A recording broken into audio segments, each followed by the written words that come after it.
I received some very interesting comments on my most recent Scott Galloway video, and I'm going to talk about them. Ed EasyWriter 11 says, no, he doesn't say it's women's responsibility to fix men. He hasn't challenged on this point because it's not the point he's making. You're strawmanning what he's actually saying into a narrative that makes you mad. At Lizard6738 and I had a little back and forth. His first comment read, for all the crap out there on the red pill side, can't you recognize an ally when you see one? You have completely misinterpreted his words. He is acknowledging the basic nature of men and women, and he's right. He is trying to help both men and women have better lives with universal childcare, but you paint it as him only wanting to benefit men.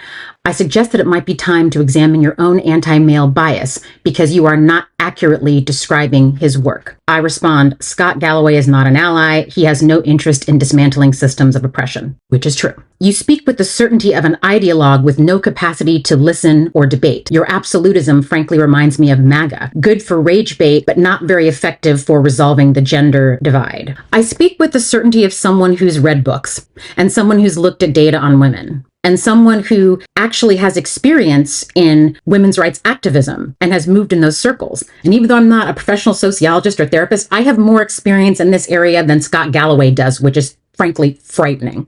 How is your commentary any better than those with racist or misogynistic ideologies? It's the same crap, judging an entire group of folks based on a sample of bad apples. At Zemphinus6686 says, as a busy dad with a teenage son and a liberal arts degree who likes a lot of what Scott Galloway has to say and have worked very hard to teach my son how to be a good man, this video completely misses the point and is a big part of the problem. It only addresses the issue through a very specific lens that doesn't have all the answers either. The thing is, though, to get any of the answers, you have to ask the right questions. I don't have time to read his book, but based on the many interviews and podcasts I've listened to, your assessment of his ideas misconstrues the intent, as he's been very clear that he also supports women's advancement. I'm not saying he doesn't support women's advancement, but I think he'd be willing to sacrifice women's advancement for men's advancement. I honestly think that. And the reason why I think that will make sense later, if you listen. At J. Torrico says, do you think he was addressing his advice at the individual level or at societal level? Many of the objections that you discuss are using individual level examples, discussing individuals when you talk about partnership. Is that a cooperative relationship between two separate people, not dependency? The personal is political. Power dynamics are at play within heterosexual relationships, gender dynamics. So when I discuss things that seem like I'm discussing an individual relationship, this is an experience that women have in individual relationships worldwide. It's a common experience that women have. In fact, the majority of women have these gender dynamics in their relationships because the power play within heterosexual relationships in a household is political. At Marcus Edwards 8283 says, the only fact that matters in this entire discussion is that once a society stops working for any group, that group will stop caring if that society burns to the ground. This society has never worked for the descendants of slaves, and we haven't burned it down yet. Although you have burned our businesses and our towns and our schools down and have bombed our churches. So there's that. I'm not a young man. I have a great woman, and I'm disgusted with many of the things I see/hear from the red pill losers. That being said, if I was a young man, I would want to see our entire society burnt to the ground, metaphorically and literally speaking, if I felt ignored, overlooked, or disregarded. You would burn your society to the ground because your feelings are hurt. Sit with that for a minute. The very fact that you say you would do that is why Scott Galloway wants women to marry young men. Because marriage has a calming effect, statistically, on men. But that urge to burn the world down, where do you think all that aggressive energy goes when these types of men get married? Who do you think bears the brunt of that, all of that aggression?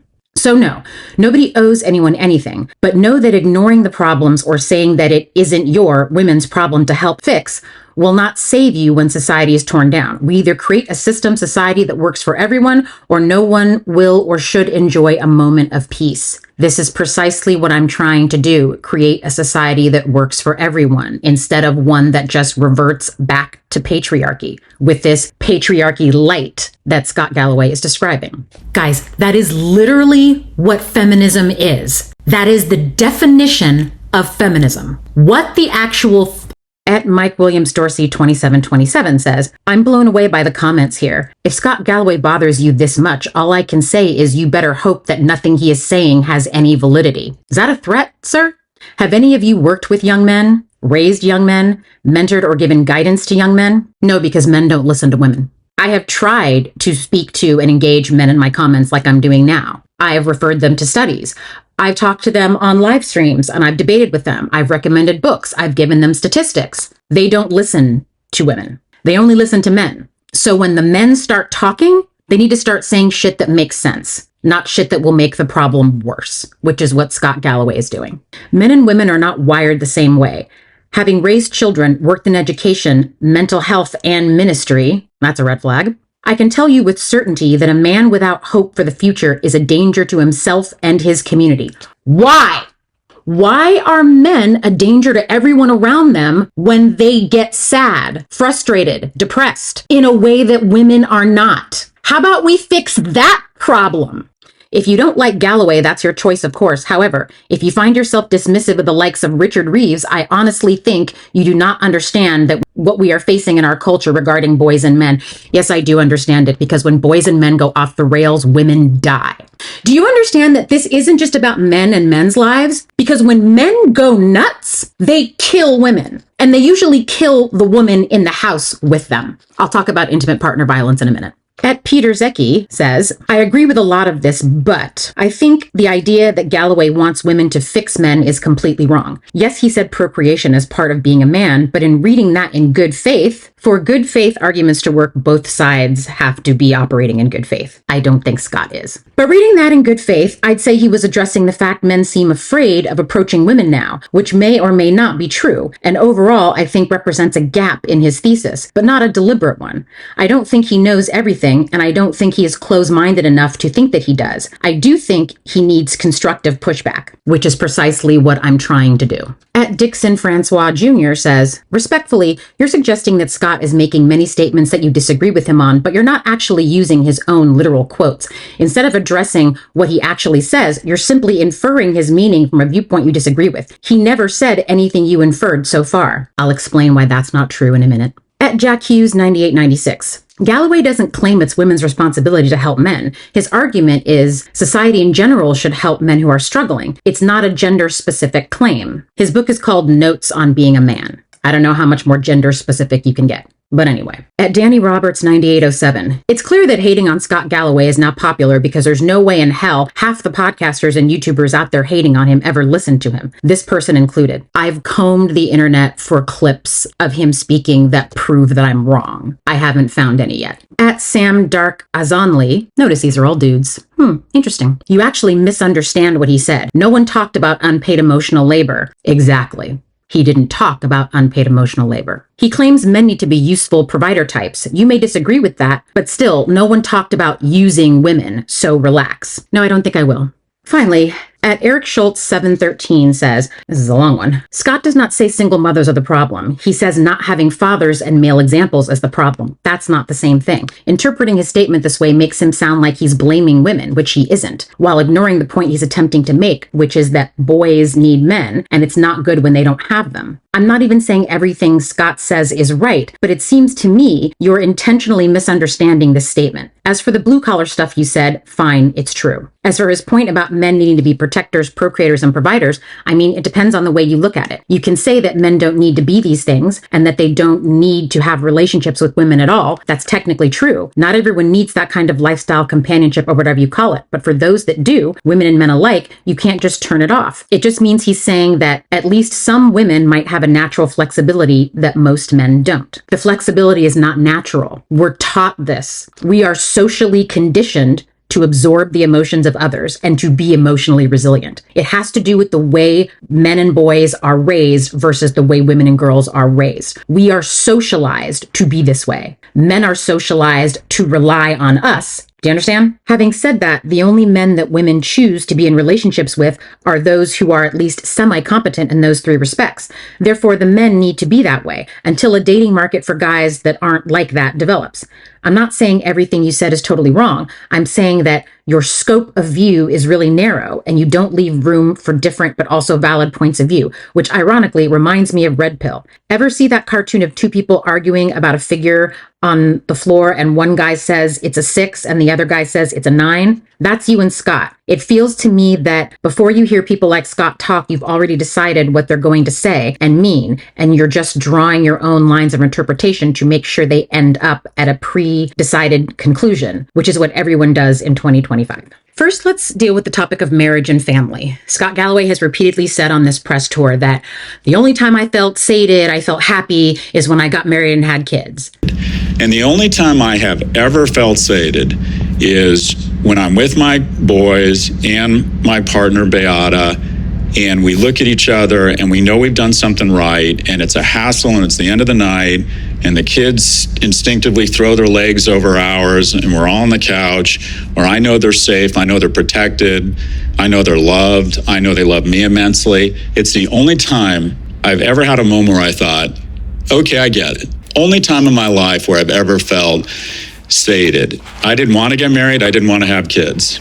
And then I found someone who wanted to have kids and said, I'm not interested in a long-term relationship with kids. So I'm like, fine, we'll have kids. And now, hands down, and all the research shows this, the happiest people are generally part of a family. And I think the part of masculinity is, but it is the most unexpected means of finding purpose and meaning in my life.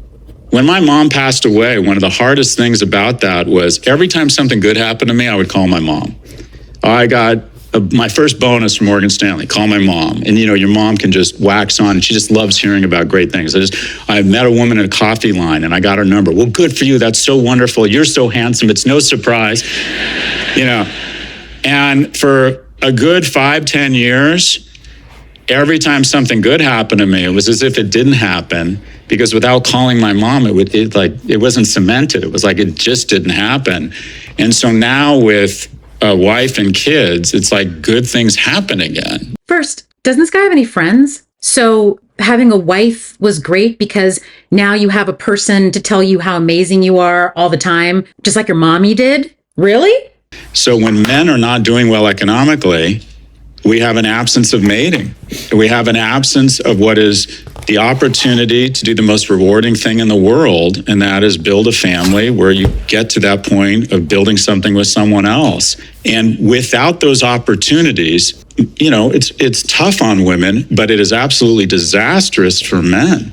Because without the guideposts or the guideposts of a relationship, a man really comes off the tracks. It just makes me very upset and rattled to think that the most rewarding thing in my life is effectively off limits. Marriage is the new luxury item. 4/5 of people in the top quintile of income earning households get married. Only 1 in 5 men in the lowest quintile ever have an opportunity to mate. And unfortunately, that's more the average or more typical in history. Only 80% of women have reproduced in our species on the planet, only 40% of men. When we have this conversation, these conversations, the tone of the conversations from men is, what, my dad had this, my granddad had this, why not? You'd only talk about it like this if you think you were entitled to it. I believe you're entitled to food, shelter, a means of earning a living. I'm a leftist. I believe all those things. But you're not entitled to a mate. You're not entitled to children. But because men see women as public property, and historically we have given women away, that's why we still use that language. Who gives this woman in marriage? Dad, she's your problem now. Here's the bride price. Here's the dowry. That's one less person I have to support. I'm going to discuss this statistic later, but I decided to pop it in early because look at the percentage of men that think they have a right to know where their wife or girlfriend is at all times. It's control. They think not only do they have a right to a wife and children, but they think they have a right to control that woman who marries them. And that is always how they talk about us when we have these conversations. And this totally goes over people's heads when they listen to Scott Galloway. This data shows that the majority of young men think they have a right to control a woman. Historically, we see women, and still to this day, judging by the way we talk about these things, we see women as property. We see women as a resource that men are entitled to. And that's why they talk about us like this. That's why he's like, oh, well, I was entitled to this. I got this. All these other men are entitled to it too. How come they? No, Historically, most people don't get to breed. That is the history of our species, particularly most men. Patriarchy and capitalism have given men this sense of entitlement, as though being able to have a child, have a wife, is something that they deserve, which explains why they react this way when they don't have it. Because men think they are entitled to women. They just do. And it's evident by the way they behave. Sexual assault, sexual harassment, catcalling, all these things, insistence on emotional labor. They believe they're entitled to our time, our bodies, our money, our lives, basically. And they've always thought that. And that is part of the problem with Scott Galloway's approach to this. It is not disputing. It is not challenging that notion. It's just reinforcing it. The natural order is Portia polygamy, where the few men who are anointed money or so talented or lucky they get a lot of money, they have multiple mates. And the majority of the lower 90 of men don't have any. And a society collapses on itself because those men get angry.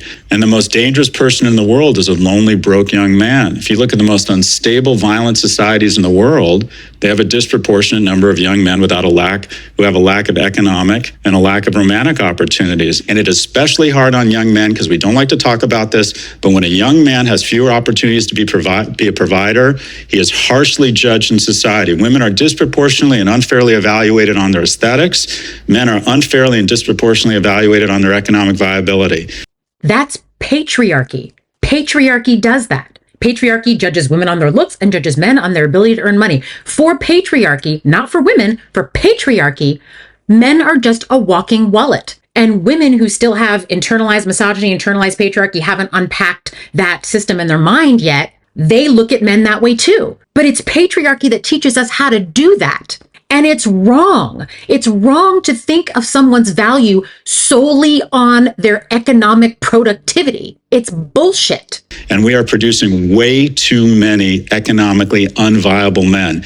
It is bad for household formation. It robs young men of the greatest opportunity for happiness, to build something with someone else, and it makes a nation unstable and violent. Family is the most rewarding thing in the world.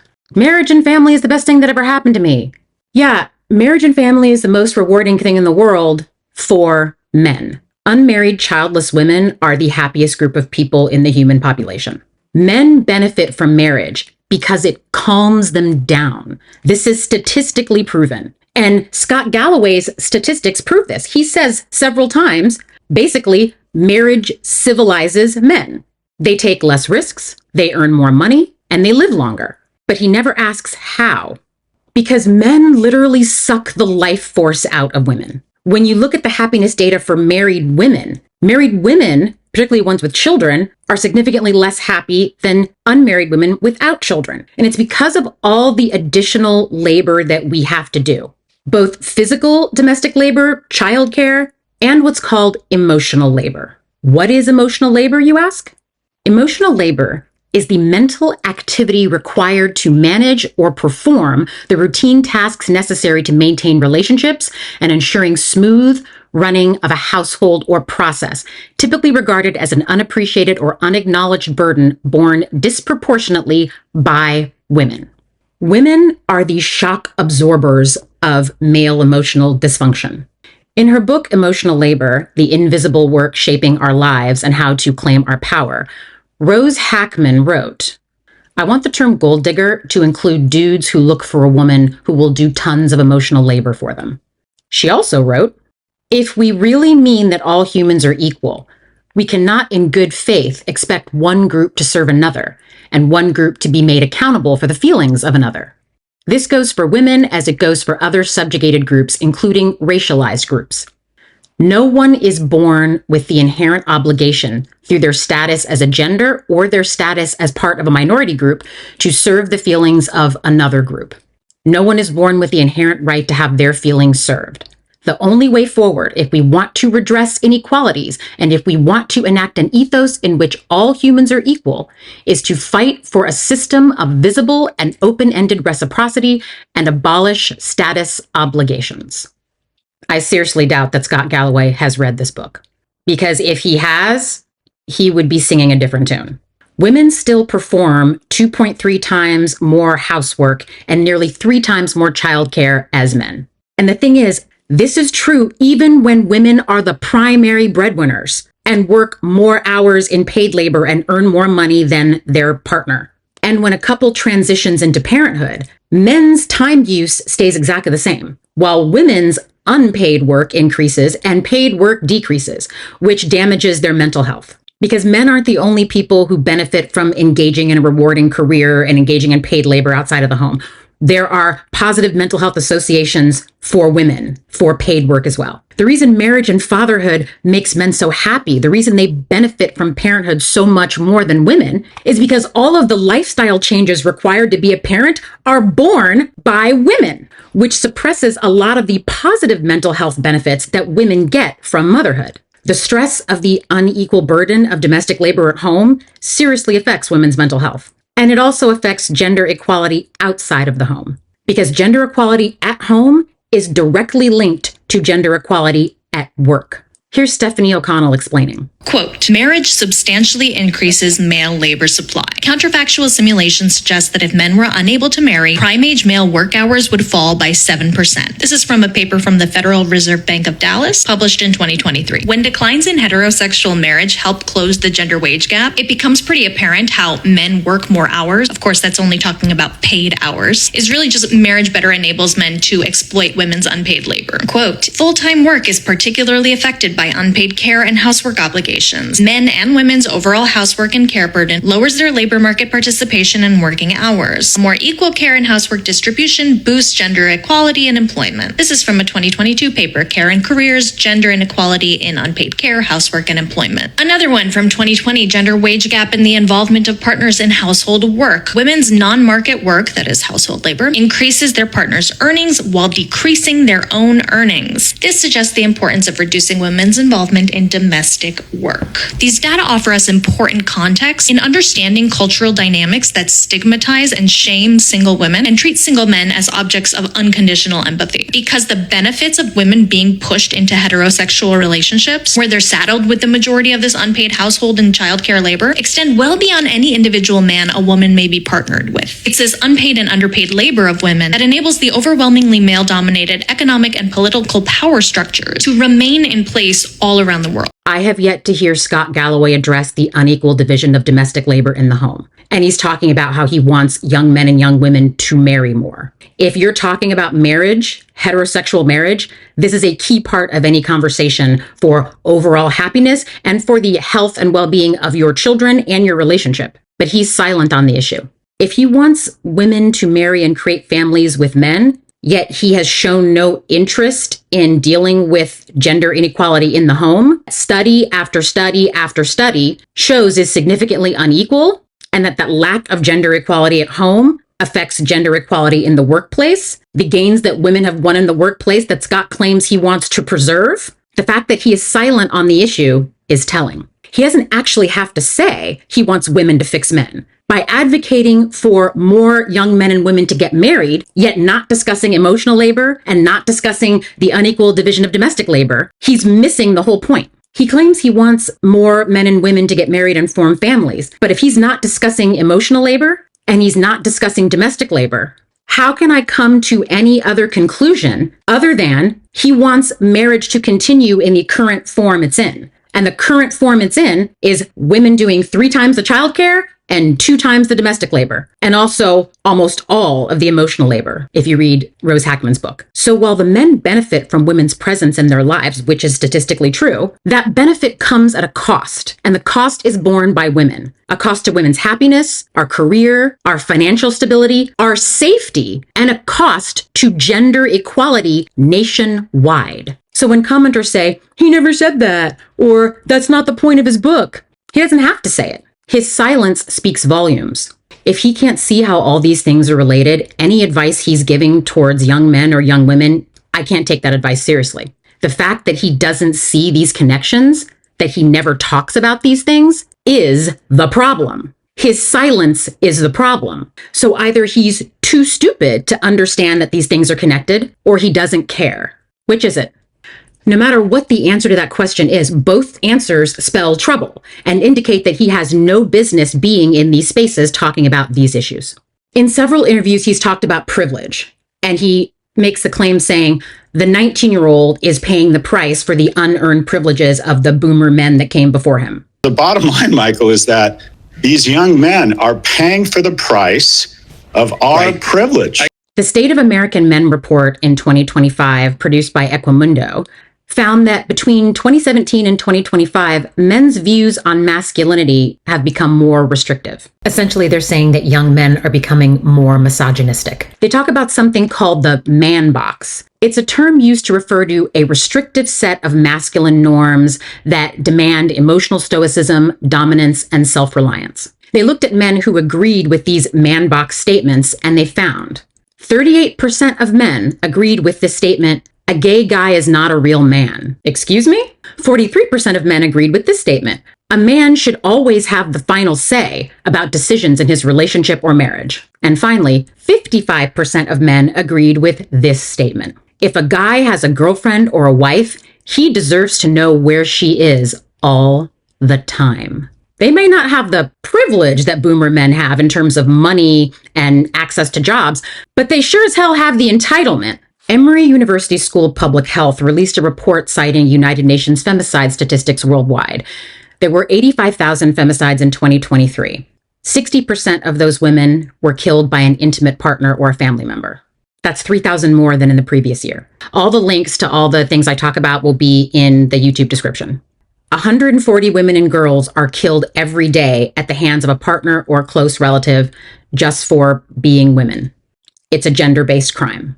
When men are killed, they're usually killed by strangers, while the women are almost always killed by people they know, most commonly their husband or their boyfriend. The age profiles of victims of intimate partner violence indicate that the risk of falling victim to this type of killing is slightly higher for women ages 26 to 35. That's a few years overlap of the generation of Gen Z women he's talking about that he wants to marry Gen Z men, the new and improved Gen Z men after he's done with them. Although all ages are at risk. So younger women are at the highest risk for intimate partner violence, and Scott Galloway wants them to have intimate partners that are men who need women to regulate their emotions and to be happy, calm, and satisfied. Do you think that's a good idea? Commenters, because I don't. Data from Sanctuary for Families. In the United States, femicide, the gender-based killing of women, is often thought of as an issue only affecting low-income countries, which could not be further from the truth. A study on female homicide victimization among 25 populous high-income countries found that 70% of all cases occurred in the U.S.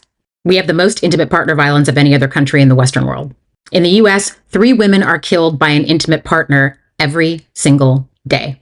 Of all female homicides in 2018, in which the victim-to-offender relationship could be identified, 92% of victims were killed by a man they knew, and 63% were killed by their current husbands, boyfriends, or ex-husbands. The leading cause of death for pregnant women in the United States is homicide by an intimate partner. Limiting women's access to reproductive care also increases the risk of intimate partner violence. Oh yeah, we overturned Roe versus Wade, which made 40% of women in the country have limited or no access to reproductive health care, which increases their risk of intimate partner violence. Fun. So young men do have privilege. The privilege of not being murdered by the person who claims to love them most in the world. Let's talk about alcohol consumption. In many interviews, Scott Galloway recommends that young people, particularly young men, should drink more. Here's the clip. Going back to your statement about not drinking, I'm friends with the people in the anti-alcohol movement. I get it. But the risk to your 25-year-old liver of alcohol is dwarfed by the risk of social isolation. Get out, drink more, make a series of bad mistakes that might pay off. The man's liver isn't the only risk involved here. Here's the thing, Scott. We just talked about femicide, and alcohol use, not just of the victim, but of the perpetrator, men, is a major risk factor with intimate partner violence. This is from a study called The Relation Between Interpersonal Violence and Substance Use among a sample of university students, examination of the role of victim and perpetrator substance use. Quote, in conclusion, given the high proportion of substance use among both perpetrator and victim reported in the current study, findings suggest that previous documentation among victimization studies of a relation between substance use and substance risk for victimization may also be attributable to the substance use behavior of the perpetrator. Alcohol makes it easier for a perpetrator to ignore sexual boundaries and to ignore both verbal and nonverbal cues of consent. And of course, the victim's intoxication makes it harder to defend themselves and guard against the risk. But when the perpetrator is also drunk, that increases your odds of being sexually assaulted. So it's not just you being drunk. It's the fact that those 4 frat boys at the party are also drunk that increases your odds of being sexually assaulted. And data shows that when women are raped in their 20s in college, the rapist was drunk as well the majority of the time. A 2013 study called Alcohol-Related Aggression, Social and Neurobiological Factors. Alcohol consumption is associated with aggressive behavior more closely than the use of any other psychotropic substance. Aggression is promoted both by the cognitive deficits arising in connection with acute or chronic alcohol use and by prior experience of violence in particular situations where alcohol was consumed. Alcohol dependence or abuse is also the second most common psychiatrically diagnosed cause of suicide, second only to depression. The relationship between alcohol consumption and aggressive behavior is well documented in epidemiological studies, has been for years. For example, acute alcohol intoxication plays a deciding role in approximately half of all violent crimes and sexual assaults worldwide. In addition, statistics show that the prevalence of alcohol-related aggression, particularly murder in the US, has increased over the last 50 years. In a 2011 study, Sexual Assault Histories and Evening Drinking Among Young American Men in a High-Risk Drinking Environment, they did something interesting. They looked at young American men traveling to Tijuana from San Diego for a weekend with the guys. They collected responses both southbound at the outset of the evening and northbound upon their return to San Diego, and they found something interesting and very disturbing. Now, granted, this was a small sample size, 650 guys, but they looked at the relationship between their sexual histories and attitudes and their alcohol use, both historically in their lives and on the night they went to Tijuana. And here's what they found. Respondents with a history of coercing sex drank more in Tijuana and were more likely to binge drink. Although estimating sexual assaults committed by these males on the evening in question was not possible, this research establishes the link between a history of sexual assault and the blood alcohol concentration of young men. So if you're a guy who's worried about the suicide rates of young men, which Scott Galloway is, why are you encouraging them to consume more alcohol? That's the last thing you should be recommending. Because the more alcohol young men consume, apparently, the more likely they are to harm both themselves and women. Do you understand now why I can't take anything Scott Galloway says seriously? Because what he's advocating for would make one of the major problems for young men worse and would also put women even more at risk. Scott Galloway also talks about going into the office to date and mate and how it's so important and that's the whole ball game and you have to go into the office because that's how you meet people and that's how you socialize and that's how you find women to date. A third of relationships begin at work. A study conducted by professors Laura During and Andreas Tilzik at the Rotman School of Management surveyed professional women in hybrid roles. So they spend part of their time at the office and part of their time working from home. Their research found that gender discrimination was twice as common in the office as it was working remotely. When women worked on site, 31% reported experiencing discrimination, compared to just 17% when working remotely. The disparities were even more pronounced for women in male-dominated workspaces. Among those who worked primarily or exclusively with men, the likelihood of facing gender discrimination in the office skyrocketed to 58%, compared to only 26% when working remotely. These findings suggest that physical office environments exacerbate existing biases and create conditions where discrimination flourishes. Younger women, this cohort of women that he wants these young men to couple up with, were more vulnerable to workplace mistreatment than their older colleagues. The study found that 31% of younger women reported experiencing discrimination on site compared to just 14% when working remotely. This highlights how RTO policies, return to office policies, disproportionately impact early career women, potentially discouraging them from remaining in their roles or even in their industries. Also, you're twice as likely to face sexual harassment in office than when you work remotely. For workers under the age of 35, again, the same cohort we're talking about, 8% of remote workers reported harassment versus 14% of those working in person. These figures suggest that remote work environments provide a degree of protection that in-person work cannot match. So Scott's super excited to get young men and women back to the office so that the men can ask these women out on dates in an environment where their odds of being sexually harassed and experiencing gender discrimination doubles when they are physically in the office versus when they're at home. So we're just putting women back in an environment that is worse for them than the environment they're in now so that men can have wives. So yeah, this is more of women bearing the burden for men's shitty behavior. So many of Scott Galloway's solutions to the problem only put women at more risk. And he never talks about that.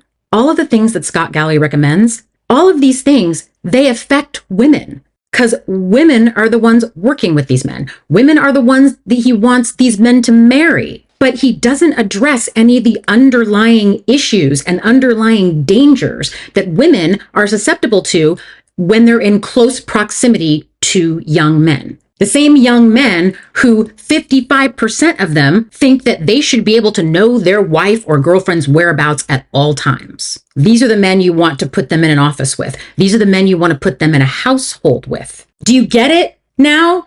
And when it comes to the issue of pathologizing men's sexual desires and pathologizing men's desire to get married and have children, we have to start asking men why. This is Richard Reeves. He's another guy in this sort of help men be more resilient space. He has his own institute where he collects a lot of data. In fact, the data that Scott Galloway cites is from this man. This is the source of Scott Galloway's data. Women used to be economically dependent on men, but men were emotionally dependent on women. And I think we've really done a lot on the first half of that, and it's kind of revealing the second part, the fact that actually wifeless men, partnerless men, childless men, they don't do so well. In fact, they do terribly. Why do they want these things? I know this is anecdotal. I'm looking for data on this. I haven't found it yet. But when you ask men what they like or what they love about their wives or girlfriends, their answers are telling. Almost all of the answers can be categorized as things that their wife or girlfriend does for them. I like the unpaid labor she provides for me. When men are asked why they love their partner, they talk about what she does for them or the family, not who she is. Women talk about who he is. It's very telling. She is an appliance, a thing to be used. This makes me think about when you look back at why marriage was created. Why have this contractual binding, this ownership of a person that is legally enforceable? I mean, that goes back to biblical times. It really means that all the laws around marriage, around adultery, all the religious texts around those things, trying to control morality, it's all property management. All of it is property management.